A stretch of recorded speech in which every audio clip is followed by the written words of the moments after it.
Daniel. Daniel chapter 1. In the 3rd year that Jehoiakim was king of Judah, King Nebuchadnezzar of Babylonia attacked Jerusalem. The Lord let Nebuchadnezzar capture Jehoiakim and take away some of the things used in God's temple. And when the king returned to Babylonia, he put these things in the temple of his own God. One day the king ordered Ashpenaz, his highest palace official, to choose some young men from the royal family of Judah and from other leading Jewish families. The king said, "They must be healthy, handsome, smart, wise, educated, and fit to serve in the royal palace. Teach them how to speak and write our language, and give them the same food and wine that I am served. Train them for 3 years, and then they can become court officials." 4 of the young Jews chosen were Daniel, Hananiah, Mishael, and Azariah, all from the tribe of Judah. But the king's chief official gave them Babylonian names. Daniel became Belteshazzar, Hananiah became Shadrach, Mishael became Meshach, and Azariah became Abednego. Daniel made up his mind to eat and drink only what God had approved for his people to eat, and he asked the king's chief official for permission not to eat the food and wine served in the royal palace. God had made the official friendly and kind to Daniel, but the man still told him, "The king has decided what you must eat and drink, and I'm afraid he will kill me if you eat something else and end up looking worse than the other young men."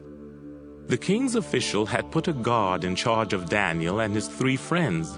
So Daniel said to the guard, "For the next 10 days, let us have only vegetables and water at mealtime. When the 10 days are up, compare how we look with the other young men and decide what to do with us." The guard agreed to do what Daniel had asked.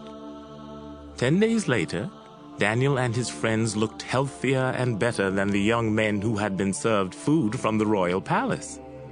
After this, the guard let them eat vegetables instead of the rich food and wine. God made the 4 young men smart and wise. They read a lot of books and became well educated. Daniel could also tell the meaning of dreams and visions. At the end of the 3-year period set by King Nebuchadnezzar, his chief palace official brought all the young men to him. The king interviewed them and discovered that none of the others were as outstanding as Daniel, Hananiah, Mishael, and Azariah. So they were given positions in the royal court. From then on, whenever the king asked for advice, he found their wisdom was 10 times better than that of any of his other advisors and magicians. Daniel served there until the 1st year of King Cyrus. Daniel chapter 2. During the 2nd year that Nebuchadnezzar was king, he had such horrible nightmares that he could not sleep. So he called in his counselors, advisors, magicians, and wise men, and said, "I am disturbed by a dream that I don't understand, and I want you to explain it." They answered in Aramaic, "Your Majesty, we hope you live forever. We are your servants. Please tell us your dream, and we will explain what it means." But the king replied, "No, I have made up my mind. If you don't tell me both the dream and its meaning, you will be chopped to pieces, and your houses will be torn down. However, if you do tell me both the dream and its meaning, you will be greatly rewarded and highly honored. Now, tell me the dream and explain what it means." "Your Majesty," they said, "if you will only tell us your dream, we will interpret it for you." The king replied, "You're just stalling for time, because you know what's going to happen if you don't come up with the answer. You decided to make up a bunch of lies, hoping I might change my mind. Now tell me the dream, and that will prove that you can interpret it." His advisors explained, Your Majesty, you are demanding the impossible. No king, not even the most famous and powerful, has ever ordered his advisors, magicians or wise men to do such a thing. It can't be done, except by the gods, and they don't live here on earth. This made the king so angry that he gave orders for every wise man in Babylonia to be put to death, including Daniel and his 3 friends. Arioch was the king's official in charge of putting the wise men to death. He was on his way to have it done when Daniel very wisely went to him and asked, "Why did the king give such cruel orders?" After Arioch explained what had happened, Daniel rushed off and said to the king, "If you will just give me some time, I'll explain your dream." Daniel returned home and told his 3 friends. Then he said, "Pray that the God who rules from heaven will be merciful and explain this mystery so that we and the others won't be put to death." In a vision one night, Daniel was shown the dream and its meaning. Then he praised the God who rules from heaven. "Our God, your name will be praised forever and forever. You are all-powerful and you know everything. You control human events. You give rulers their power and take it away, and you are the source of wisdom and knowledge. You explain deep mysteries because even the dark is light to you. You are the God who was worshipped by my ancestors. Now I thank you and praise you for making me wise and telling me the king's dream together with its meaning." Daniel went back to Arioch, the official in charge of executing the wise men. Daniel said, "Don't kill those men. Take me to the king, and I will explain the meaning of his dream." Arioch rushed Daniel to the king and announced, Your Majesty, I have found out that one of the men brought here from Judah can explain your dream. The king asked Daniel, Can you tell me my dream and what it means? Daniel answered, "Your Majesty, not even the smartest person in all the world can do what you are demanding. But the God who rules from heaven can explain mysteries. And while you were sleeping, he showed you what will happen in the future. However, you must realize that these mysteries weren't explained to me because I'm smarter than everyone else. Instead, it was done so that you would understand what you have seen. Your Majesty, what you saw standing in front of you was a huge and terrifying statue, shining brightly. Its head was made of gold, its chest and arms were silver, and from its waist down to its knees it was bronze. From there to its ankles it was iron, and its feet were a mixture of iron and clay. As you watched, a stone was cut from a mountain, but not by human hands. The stone struck the feet, completely shattering the iron and clay. Then the iron, the clay, the bronze, the silver, and the gold were crushed and blown away without a trace, like husks of wheat at threshing time. But the stone became a tremendous mountain that covered the entire earth. That was the dream, and now I'll tell you what it means. Your Majesty, you are the greatest of kings, and God has highly honored you with power over all humans, animals, and birds. You are the head of gold. After you are gone, another kingdom will rule, but it won't be as strong. Then it will be followed by a kingdom of bronze that will rule the whole world. Next, a kingdom of iron will come to power, crushing and shattering everything. This fourth kingdom will be divided. It will be both strong and brittle, just as you saw that the feet and toes were a mixture of iron and clay. This kingdom will be the result of a marriage between kingdoms, but it will crumble, just as iron and clay don't stick together. During the time of those kings, the God who rules from heaven will set up an eternal kingdom that will never fall. It will be like the stone that was cut from the mountain, but not by human hands, the stone that crushed the iron, bronze, clay, silver, and gold. Your Majesty, in your dream, the great God has told you what is going to happen, and you can trust this interpretation." King Nebuchadnezzar bowed low to the ground and worshipped Daniel. Then he gave orders for incense to be burned and a sacrifice of grain to be offered in honor of Daniel. The king said, Now I know that your God is above all other gods and kings, because he gave you the power to explain this mystery. The king then presented Daniel with a lot of gifts. he promoted him to governor of Babylon province and put him in charge of the other wise men. At Daniel's request, the king appointed Shadrach, Meshach, and Abednego to high positions in Babylon province, and he let Daniel stay on as a palace official. Daniel chapter 3. King Nebuchadnezzar ordered a gold statue to be built 90 feet high and 9 feet wide. He had set it up in Dura Valley near the city of Babylon, and he commanded his governors, advisors, treasurers, judges, and his other officials to come from everywhere in his kingdom to the dedication of the statue. So all of them came and stood in front of it. Then an official stood up and announced, "People of every nation and race, now listen to the king's command. Trumpets, flutes, harps, and all other kinds of musical instruments will soon start playing. When you hear the music, you must bow down and worship the statue that King Nebuchadnezzar has set up. Anyone who refuses will at once be thrown into a flaming furnace." As soon as the people heard the music, they bowed down and worshipped the gold statue that the king had set up. Some Babylonians used this as a chance to accuse the Jews to King Nebuchadnezzar. They said, "Your Majesty, we hope you live forever.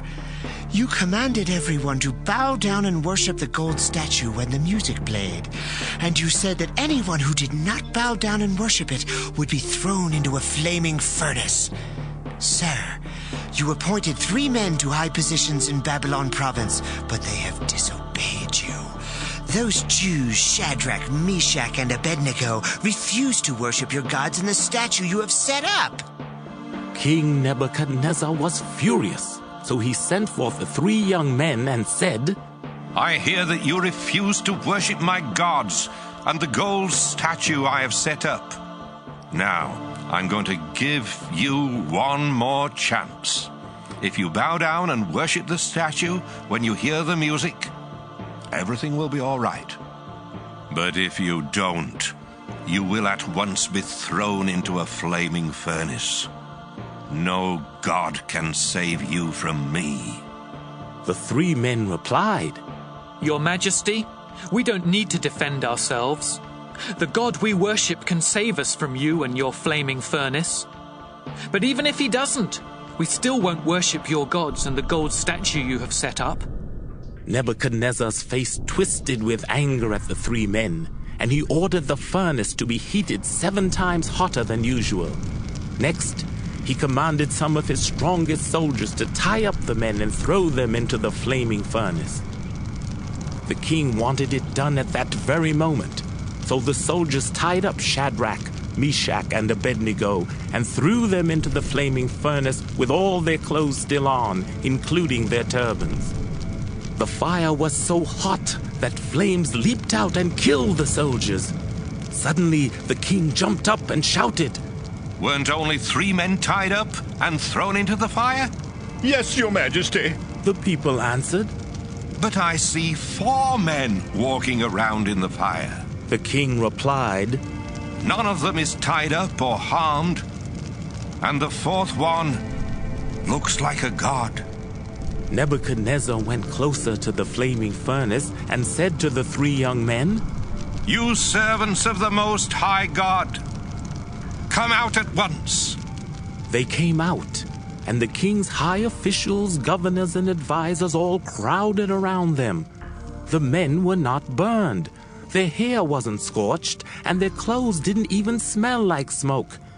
King Nebuchadnezzar said, Praise their God for sending an angel to rescue his servants.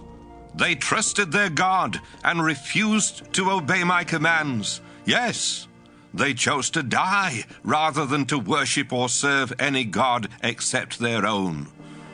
And I won't allow people of any nation or race to say anything against their God.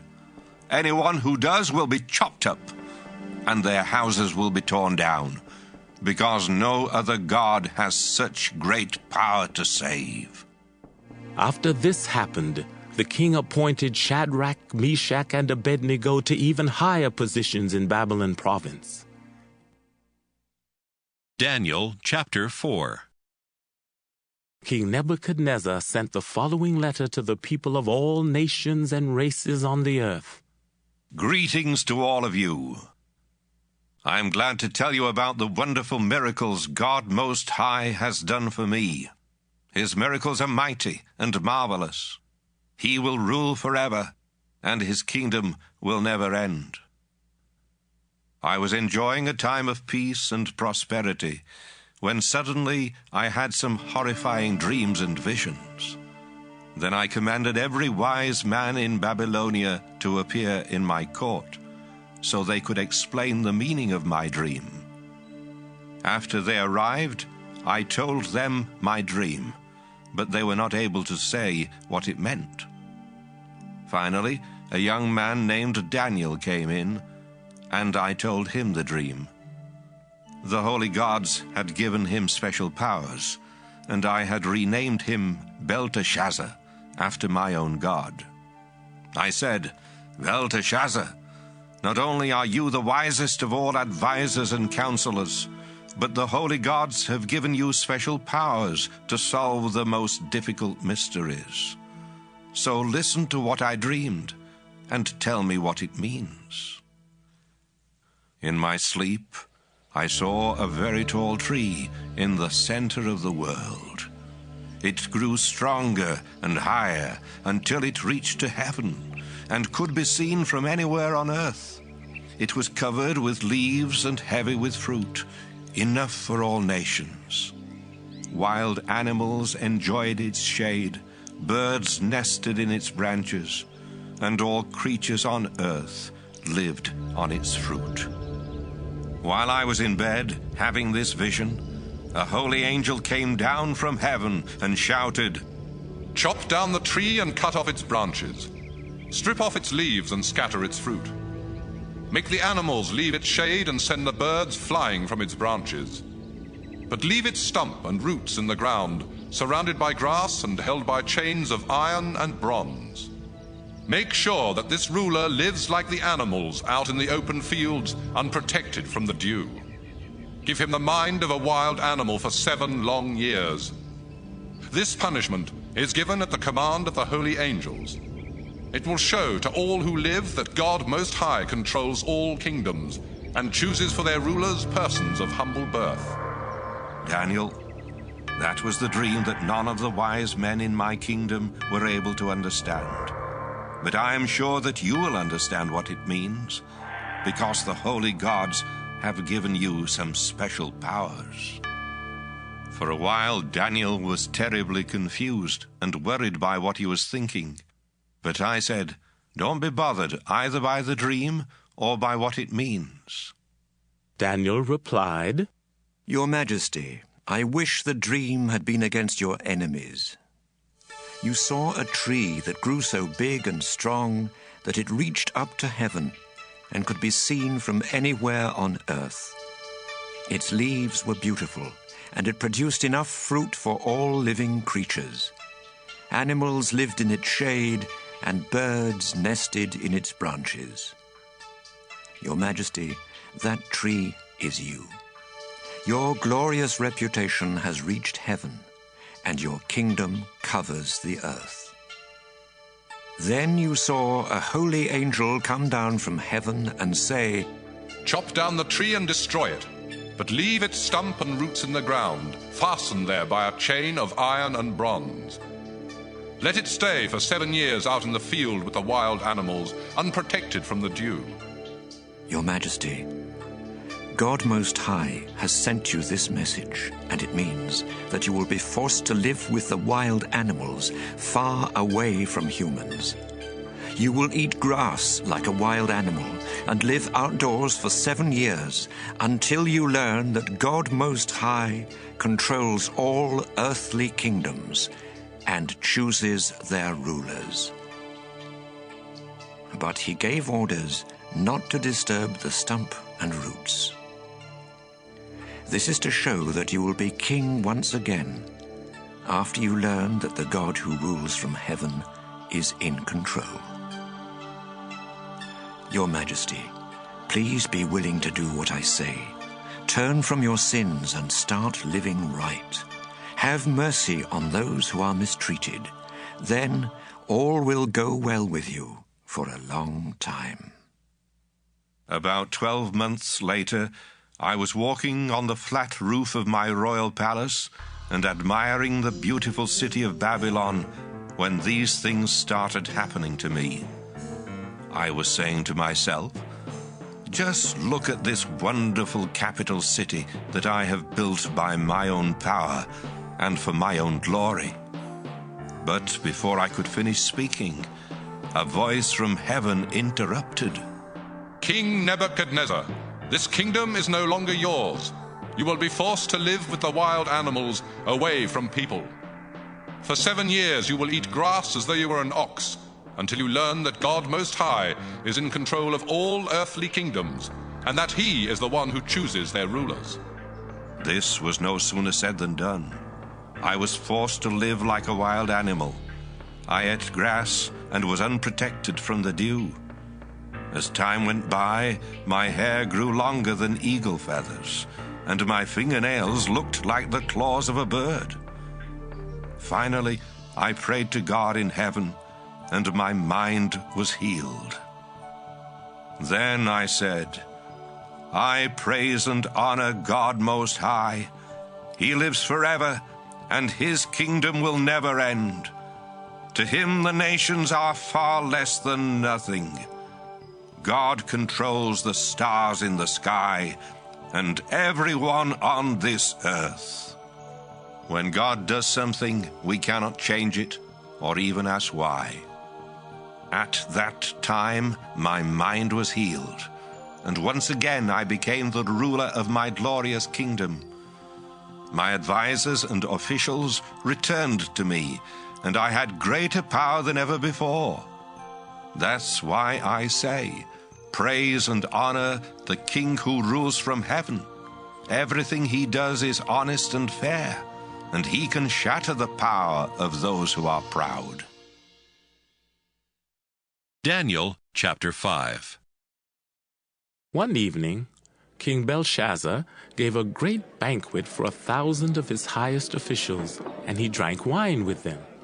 He got drunk and ordered his servants to bring in the gold and silver cups his father Nebuchadnezzar had taken from the temple in Jerusalem.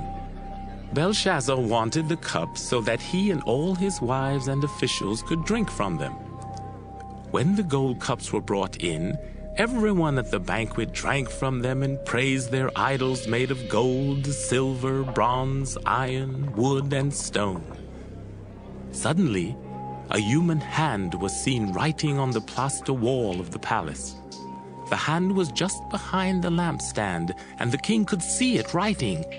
He was so frightened that his face turned pale, his knees started shaking, and his legs became weak. The king called in his advisors, who claimed they could talk with the spirits of the dead and understand the meanings found in the stars. He told them, The man who can read this writing and tell me what it means will become the third most powerful man in my kingdom. He will wear robes of royal purple and a gold chain around his neck. All of King Belshazzar's highest officials came in, but not one of them could read the writing or tell what it meant, and they were completely puzzled. Now the king was more afraid than ever before, and his face turned white as a ghost. When the queen heard the king and his officials talking, she came in and said, Your Majesty, I hope you live forever. Don't be afraid or look so pale. In your kingdom, there is a man who has been given special powers by the holy gods. When your father, Nebuchadnezzar, was king, this man was known to be as smart, intelligent, and wise as the gods themselves. Your father put him in charge of all who claimed they could talk with the spirits, or understand the meanings in the stars, or tell about the future. He also changed the man's name from Daniel to Belteshazzar. Not only is he wise and intelligent, but he can explain dreams and riddles and solve difficult problems. Send for Daniel, and he will tell you what the writing means. When Daniel was brought in, the king said, So, you are Daniel, one of the captives my father brought back from Judah. I was told that the gods have given you special powers, and that you are intelligent and very wise. Neither my advisers nor the men who talk with the spirits of the dead could read this writing or tell me what it means. But I've been told that you understand everything and that you can solve difficult problems. Now then, if you can read this writing and tell me what it means, you will become the third most powerful man in my kingdom. You will wear royal purple robes and have a gold chain around your neck. Daniel answered, Your Majesty, I will read the writing and tell you what it means, but you may keep your gifts or give them to someone else. Sir, the Most High God made your father a great and powerful man, and brought him much honor and glory. God did such great things for him that people of all nations and races shook with fear. Your father had the power of life or death over everyone, and he could honor or ruin anyone he chose. But when he became proud and stubborn, his glorious kingdom was taken from him. His mind became like that of an animal, and he was forced to stay away from people and live with wild donkeys. Your father ate grass like an ox, and he slept outside where his body was soaked with dew. He was forced to do this until he learned that the Most High God rules all kingdoms on earth and chooses their kings. King Belshazzar, you knew all of this, but you still refused to honor the Lord who rules from heaven. Instead, you turned against him and ordered the cups from his temple to be brought here, so that you and your wives and officials could drink wine from them. You praised idols made of silver, gold, bronze, iron, wood, and stone, even though they cannot see or hear or think.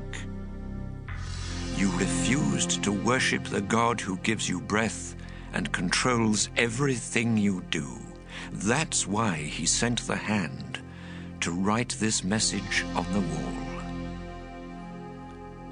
The words written there are Mimi, which means numbered, Tekel, which means weighed, and Parsin, which means divided. God has numbered the days of your kingdom and has brought it to an end.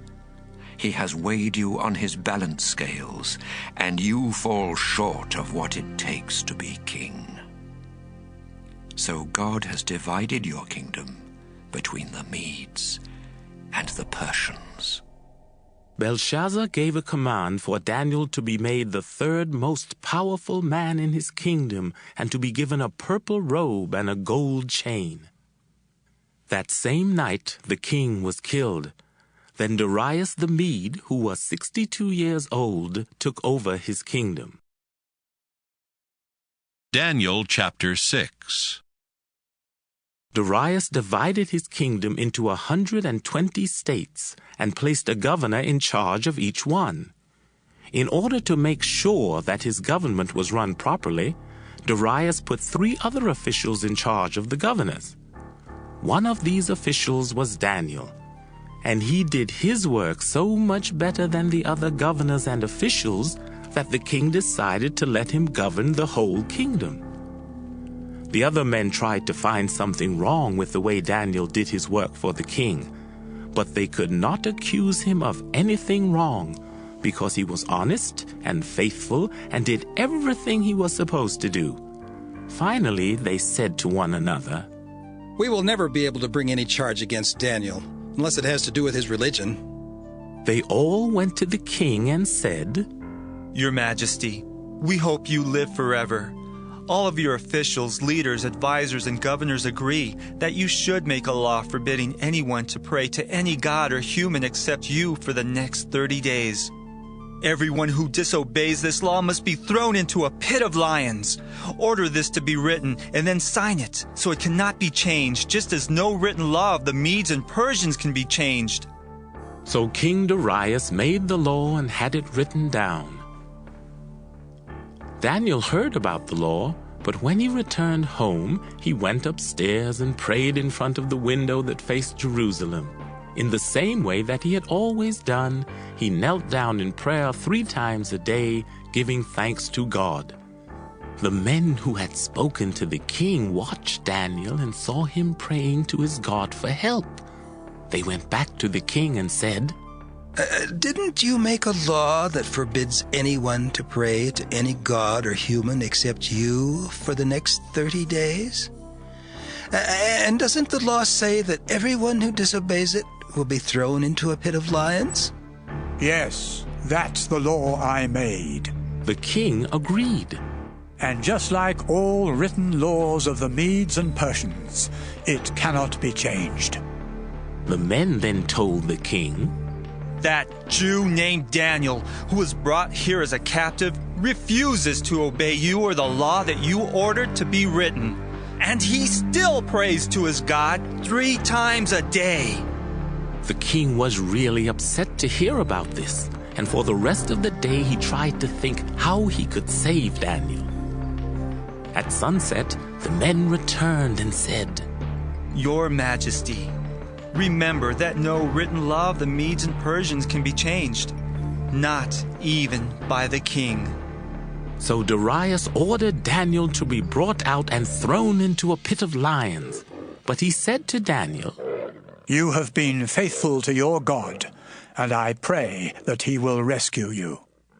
A stone was rolled over the pit, and it was sealed. Then Darius and his officials stamped the seal to show that no one should let Daniel out. All night long the king could not sleep. He did not eat anything, and he would not let anyone come in to entertain him. At daybreak, the king got up and ran to the pit. He was anxious and shouted, Daniel, you were faithful and served your God. Was he able to save you from the lions? Daniel answered, Your Majesty, I hope you live forever. My God knew that I was innocent, and he sent an angel to keep the lions from eating me. Your Majesty, I have never done anything to hurt you. The king was relieved to hear Daniel's voice, and he gave orders for him to be taken out of the pit. Daniel's faith in his God had kept him from being harmed, and the king ordered the men who had brought charges against Daniel to be thrown into the pit together with their wives and children. But before they even reached the bottom, the lions ripped them to pieces. King Darius then sent this message to all people of every nation and race in the world. Greetings to all of you. I command everyone in my kingdom to worship and honor the God of Daniel. He is the living God, the one who lives forever. His power and his kingdom will never end. He rescues people and sets them free by working great miracles. Daniel's God has rescued him from the power of the lions. All went well for Daniel while Darius was king, and even when Cyrus the Persian ruled. Daniel chapter 7. Daniel wrote, In the first year of King Belshazzar of Babylonia, I had some dreams and visions while I was asleep one night, and I wrote them down. The 4 winds were stirring up the mighty sea, when suddenly 4 powerful beasts came out of the sea. Each beast was different. The first was like a lion with the wings of an eagle. As I watched, its wings were pulled off. Then it was lifted to an upright position and made to stand on 2 feet, just like a human, and it was given a human mind. The second beast looked like a bear standing on its hind legs. It held 3 ribs in its teeth, and it was told, Attack! Eat all the flesh you want. The third beast was like a leopard, except that it had 4 wings and 4 heads. It was given authority to rule. The fourth beast was stronger and more terrifying than the others. Its huge teeth were made of iron, and what it didn't grind with its teeth, it smashed with its feet. It was different from the others, and it had horns on its head, 10 of them. Just as I was thinking about these horns, a smaller horn appeared, and 3 of the other horns were pulled up by the roots to make room for it. This horn had the eyes of a human, and a mouth that spoke with great pride. Thrones were set up while I was watching, and the eternal God took his place. His clothing and his hair were white as snow. His throne was a blazing fire with fiery wheels, and flames were dashing out from all around him. Countless thousands were standing there to serve him. The time of judgment began, and the books were opened. I watched closely to see what would happen to this smaller horn because of the arrogant things it was saying. Then, before my very eyes, the fourth beast was killed and its body destroyed by fire. The other 3 beasts had their authority taken from them, but they were allowed to live a while longer. As I continued to watch the vision that night, I saw what looked like a Son of Man coming with the clouds of heaven, and he was presented to the eternal God. He was crowned king and given power and glory, so that all people of every nation and race would serve him. He will rule forever, and his kingdom is eternal, never to be destroyed. Daniel wrote, I was terrified by these visions, and I didn't know what to think. So I asked one of those standing there, and he explained. The 4 beasts are 4 earthly kingdoms, but God Most High will give his kingdom to his chosen ones, and it will be theirs forever and ever. I wanted to know more about the 4th beast, because it was so different and much more terrifying than the others. What was the meaning of its iron teeth and bronze claws, and of its feet that smashed what the teeth and claws had not ground and crushed? I also wanted to know more about all 10 of those horns on its head. I especially wanted to know more about the one that took the place of 3 of the others, the horn that had eyes and spoke with arrogance and seemed greater than the others. While I was looking, this horn attacked God's chosen ones and was winning the battle. Then God Most High, the eternal God, came and judged in favor of his chosen ones, because the time had arrived for them to be given the kingdom. Then I was told by the one standing there, The 4th beast will be a 4th kingdom to appear on earth. It will be different from all the others. It will trample the earth and crush it to pieces. All 10 of those horns are kings who will come from this kingdom, and 1 more will follow. This horn will be different from the others, and it will conquer 3 other kings. This king will speak evil of God Most High, and he will be cruel to God's chosen ones. He will try to change God's law and the sacred seasons, and he will be able to do this for a time, 2 times, and half a time. But he will finally be judged, and his kingdom completely destroyed. Then the greatest kingdom of all will be given to the chosen ones of God Most High. His kingdom will be eternal, and all others will serve and obey him. That was what I saw and heard. I turned pale with fear and kept it all to myself. Daniel chapter 8. Daniel wrote, In the 3rd year of King Belshazzar of Babylonia, I had a second vision in which I was in Susa, the chief city of Babylonia's Elam province. I was beside the Ulai River when I looked up and saw a ram standing there with 2 horns on its head. Both of them were long, but the second one was longer than the first. The ram went charging towards the west, the north, and the south. No other animals were strong enough to oppose him, and nothing could save them from his power. So he did as he pleased, and became even more powerful. I kept on watching, and saw a goat come from the west and charge across the entire earth without even touching the ground. Between his eyes was a powerful horn, and with tremendous anger the goat started toward the ram that I had seen beside the river. The goat was so fierce that its attack broke both horns of the ram, leaving him powerless. Then the goat stomped on the ram, and no one could do anything to help. After this, the goat became even more powerful. But at the peak of his power, his mighty horn was broken, and 4 other mighty horns took its place, one pointing to the north and one to the east, one to the south and one to the west.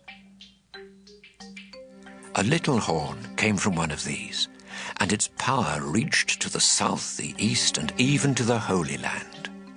It became so strong that it attacked the stars in the sky, which were heaven's army. Then it threw some of them down to the earth and stomped on them. It humiliated heaven's army and dishonored its leader by keeping him from offering the daily sacrifices. In fact, it was so terrible that it even disgraced the temple and wiped out true worship. It also did everything else it wanted to do. Then one of the holy angels asked another, "When will the daily sacrifices be offered again? What about this horrible rebellion? When will the temple and heaven's army no longer be trampled in the dust?" The other answered, "It will be 2,300 evenings and mornings before the temple is dedicated and in use again." Daniel wrote, I was trying to figure out the meaning of the vision when someone suddenly appeared there beside me. And from beside the Ulai River, a voice like that of a human said, "Gabriel, help him understand the vision." Gabriel came over, and I fell to the ground in fear. Then he said, "You are merely a human, but you need to understand that this vision is about the end of time." While he was speaking, I fell face down in a deep sleep. But he lifted me to my feet and said, "Listen, and I will tell you what will happen at the end of time, when God has chosen to show his anger. The 2 horns of the ram are the kings of Media and Persia. The goat is the kingdom of Greece, and the powerful horn between his eyes is the first of its kings. After this horn is broken, 4 other kingdoms will appear, but they won't be as strong. When these rulers have become as evil as possible, their power will end. And then a king who is dangerous and cannot be trusted will appear. He will gain strength, but not on his own, and he will cause terrible destruction. He will wipe out powerful leaders and God's people as well. His deceitful lies will make him so successful that he will think he is really great. Suddenly, he will kill many people, and he will even attack God, the supreme ruler, but God will crush him. This vision about the evenings and mornings is true. But these things won't happen for a long time, so don't tell it to others." After this, I was so worn out and weak that it was several days before I could get out of bed and go about my duties for the king. I was disturbed by this vision that made no sense to me. Daniel chapter 9. Daniel wrote, Some years later, Darius the Mede, who was the son of Xerxes, had become king of Babylonia. And during his first year as king, I found out from studying the writings of the prophets that the Lord had said to Jeremiah, "Jerusalem will lie in ruins for 70 years. Then, to show my sorrow, I went without eating and dressed in sackcloth and sat in ashes. I confessed my sins and earnestly prayed to the Lord my God. Our Lord, you are a great and fearsome God, and you faithfully keep your agreement with those who love and obey you. But we have sinned terribly by rebelling against you and rejecting your laws and teachings. We have ignored the messages your servants, the prophets, spoke to our kings, our leaders, our ancestors, and everyone else. Everything you do is right, our Lord. But still we suffer public disgrace because we have been unfaithful and have sinned against you. This includes all of us, both far and near, the people of Judah, Jerusalem, and Israel, as well as those you dragged away to foreign lands, and even our kings, our officials, and our ancestors. Lord God, you are merciful and forgiving, even though we have rebelled against you and rejected your teachings that came to us from your servants, the prophets. Everyone in Israel has stubbornly refused to obey your laws, and so those curses written by your servant Moses have fallen upon us. You warned us and our leaders that Jerusalem would suffer the worst disaster in human history, and you did exactly as you had threatened. We have not escaped any of the terrible curses written by Moses, and yet we have refused to beg you for mercy and to remind ourselves of how faithful you have always been. And when you finally punished us with this horrible disaster, that was also the right thing to do, because we deserved it so much. Our Lord God, with your own mighty arm, you rescued us from Egypt and made yourself famous to this very day, but we have sinned terribly.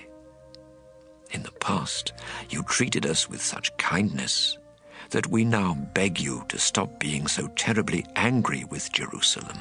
After all, it is your chosen city, built on your holy mountain, even though it has suffered public disgrace because of our sins and those of our ancestors. I am your servant, Lord God, and I beg you to answer my prayers and bring honor to yourself by having pity on your temple that lies in ruins. Please show mercy to your chosen city, not because we deserve it, but because of your great kindness. Forgive us. Hurry and do something, not only for your city and your chosen people, but to bring honor to yourself. I was still confessing my sins and those of all Israel to the Lord my God, and I was praying for the good of his holy mountain when Gabriel suddenly came flying in at the time of the evening sacrifice. This was the same Gabriel I had seen in my vision, and he explained, Daniel, I am here to help you understand the vision. God thinks highly of you, and at the very moment you started praying, I was sent to give you the answer. God has decided that for 70 weeks your people and your holy city must suffer as the price of their sins. Then evil will disappear, and justice will rule forever.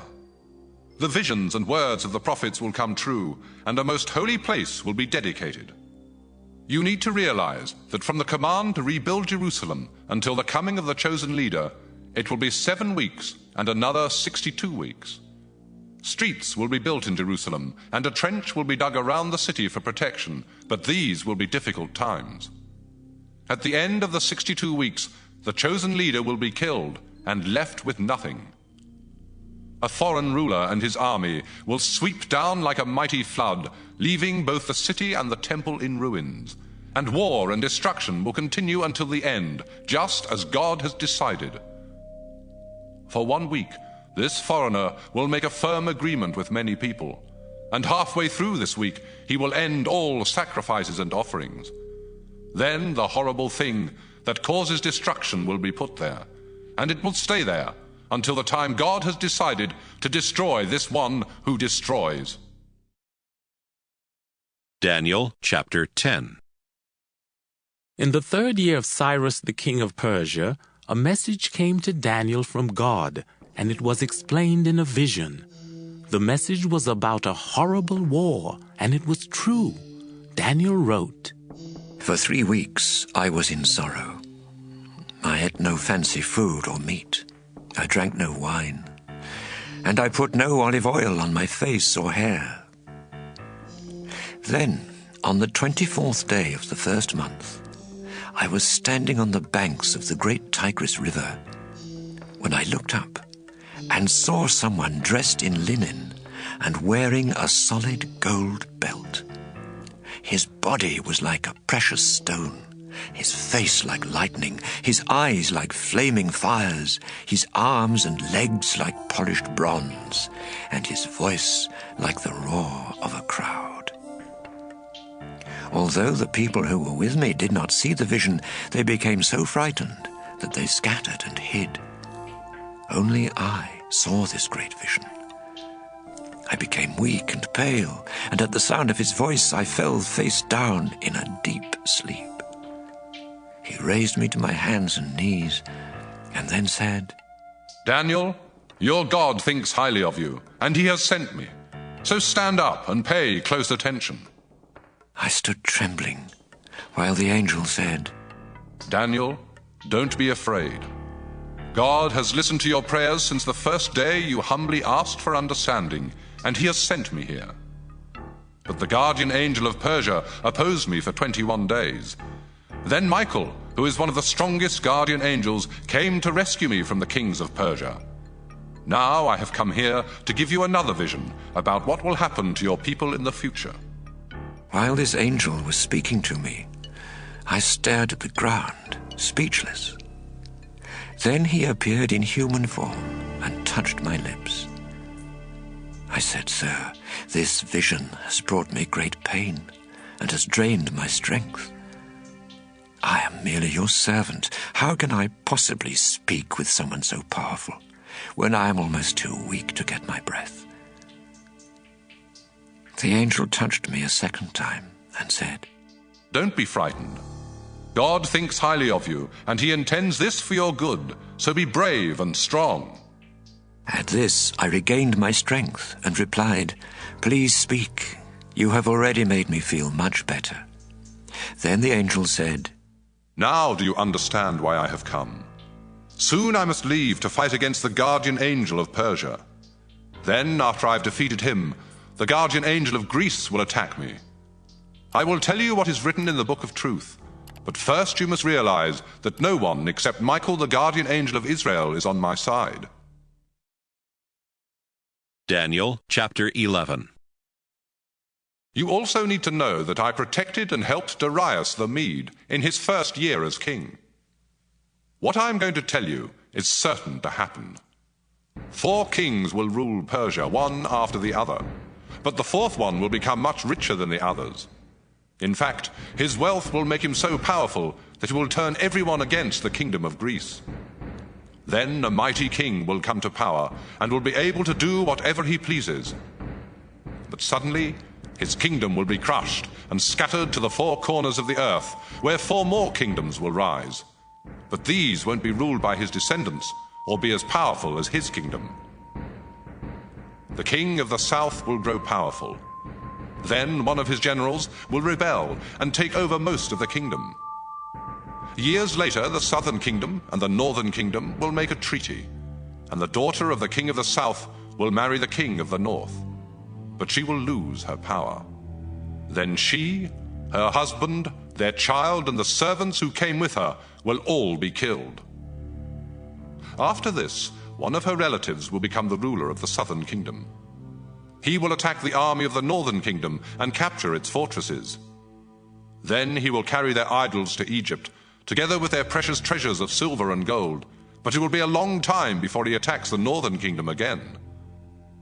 Some years later, the king of the north will invade the southern kingdom, but he will be forced back to his own country. The sons of the king of the north will gather a huge army that will sweep down like a roaring flood, reaching all the way to the fortress of the southern kingdom. But this will make the king of the south angry, and he will defeat this large army from the north. The king of the south will feel proud because of the many thousands he has killed, but his victories won't last long, because the king of the north will gather a larger and more powerful army than ever before. Then, in a few years, he will start invading other countries. At this time, many of your own people will try to make this vision come true by rebelling against the king of the south, but their rebellion will fail. Then the army from the north will surround and capture a fortress in the south, and not even the most experienced troops of the southern kingdom will be able to make them retreat. The king who invaded from the north will do as he pleases, and he will even capture and destroy the Holy Land. In fact, he will decide to invade the south with his entire army. Then he will attempt to make peace by giving the king of the south a bride from the northern kingdom, but this won't be successful. Afterwards, this proud king of the north will invade and conquer many of the nations along the coast, but a military leader will defeat him and make him lose his pride. He will retreat to his fortresses in his own country, but on the way he will be defeated and never again be seen. The next king of the north will try to collect taxes for the glory of his kingdom. However, he will come to a sudden end in some mysterious way, instead of in battle or because of someone's anger. The successor of this king of the north will be a worthless nobody who doesn't come from a royal family. He will suddenly appear and gain control of the kingdom by treachery. Then he will destroy armies and remove God's chosen high priest. He will make a treaty, but he will be deceitful and break it, even though he has only a few followers. Without warning, he will successfully invade a wealthy province, which is something his ancestors never did. Then he will divide among his followers all of its treasures and property, but none of this will last very long. He will gather a large and powerful army, and with great courage he will attack the king of the south. The king of the south will meet him with a much stronger army, but he will lose the battle, because he will be betrayed by members of the royal court. He will be ruined, and most of his army will be slaughtered. The two kings will meet around a table and tell evil lies to each other, but their plans will fail, because God has already decided what will happen. Then the king of the north will return to his country with great treasures, but on the way he will attack the religion of God's people and do whatever else he pleases. At the time God has decided, the king of the north will invade the southern kingdom again, but this time things will be different. Ships from the west will come to attack him, and he will be discouraged. Then he will start back to his own country and take out his anger on the religion of God's faithful people, while showing kindness to those who are unfaithful. He will send troops to pollute the temple and the fortress, and he will stop the daily sacrifices. Then he will set up that horrible thing that causes destruction. The king will use deceit to win followers from those who are unfaithful to God, but those who remain faithful will do everything possible to oppose him. Wise leaders will instruct many of the people, but for a while, some of these leaders will either be killed with swords or burned alive, or else robbed of their possessions and thrown into prison. They will receive only a little help in their time of trouble, and many of their followers will be treacherous. Some of those who are wise will suffer, so that God will make them pure and acceptable until the end, which will still come at the time he has decided. This king will do as he pleases. He will proudly claim to be greater than any god and will insult the only true God. Indeed, he will be successful until God is no longer angry with his people. This king will reject the gods his ancestors worshipped and the God preferred by women. In fact, he will put himself above all gods and worship only the so-called God of fortresses, who was unknown to his ancestors. And he will honor it with gold, silver, precious stones, and other costly gifts. With the help of this foreign god, he will capture the strongest fortresses. Everyone who worships this god will be put in a position of power and rewarded with wealth and land. At the time of the end, the king of the south will attack the kingdom of the north, but its king will rush out like a storm with war chariots, cavalry, and many ships.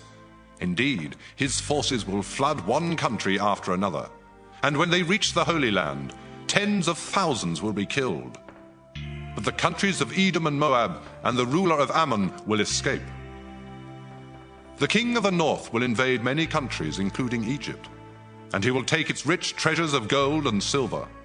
He will also conquer Libya and Ethiopia, but he will be alarmed by news from the east and the north, and he will become furious and cause great destruction. After this, he will set up camp between the Mediterranean Sea and Mount Zion. Then he will be destroyed, and no one will be able to save him. Daniel chapter 12. Michael, the chief of the angels, is the protector of your people, and he will come at a time of terrible suffering, the worst in all of history. And your people who have their names written in the book will be protected. Many of those who lie dead in the ground will rise from death. Some of them will be given eternal life, and others will receive nothing but eternal shame and disgrace. Everyone who has been wise will shine as bright as the sky above, and everyone who has led others to please God will shine like the stars. Daniel, I now command you to keep the message of this book secret until the end of time, even though many people will go everywhere, searching for the knowledge to be found in it. Daniel wrote, I looked around and saw two other people, one on this side of the river and one on the other side. The angel who had spoken to me was dressed in linen and was standing upstream from them. So one of the two beside the river asked him, How long before these amazing things happen? The angel then raised both hands toward heaven and said, In the name of the God who lives forever, I solemnly promise that it will be a time, 2 times, and half a time. Everything will be over when the suffering of God's holy people comes to an end. I heard what the angel said, but I didn't understand. So I asked, Sir, how will it all end? The angel in my vision then replied, Daniel, go about your business, because the meaning of this message will remain secret until the end of time. Many people will have their hearts and lives made pure and clean, but those who are evil will keep on being evil and never understand. Only the wise will understand. There will be 1,290 days from the time that the daily sacrifices are stopped until someone sets up the horrible thing that causes destruction. God will bless everyone who patiently waits until 1,335 days have gone by. So, Daniel, be faithful until the end.